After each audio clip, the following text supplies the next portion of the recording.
ভারতের করিমগঞ্জের লোয়ারপোয়া চুরাইবাড়ি ৮ নম্বর জাতীয় সড়কে নিম্নমানের কাজ চলছে বলে অভিযোগ করেছেন all Assam motor workers joint কাউন্সিলের পদাধিকারীরা।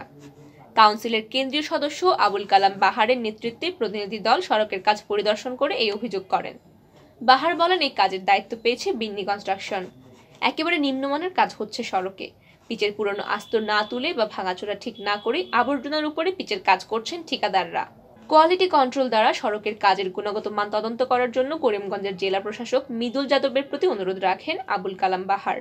বিভাগীয় কর্তৃপক্ষের টনক না নড়লে সড়কের কাজ বন্ধ করে দেওয়ার হুঁশিয়ারি দিয়েছেন বৃহত্তর এলাকার জনসাধারণ।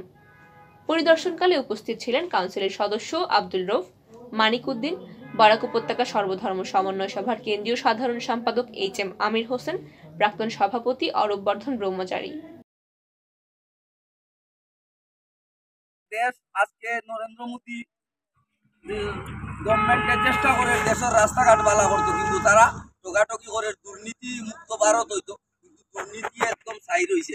আমি অনুরোধ করি আর দেশবাসীর পক্ষ থেকে এবং আমার করিমগঞ্জের ডিসি মহোদয় এবং প্রশাসনিক কর্মকর্তার কাছে আমরা অনুরোধ, কোয়ালিটি কন্ট্রোল আইয়া এই রাস্তাগুলা চেক করুক এবং কাজটা সঠিক সুন্দরভাবে। মোটর ওয়ার্কার্স জয়েন্ট কাউন্সিলের ক্ষুদ্র মেম্বার এবং আমার এলাকাবাসীর সাধারণ জনগণের পক্ষ থেকে এই দাবি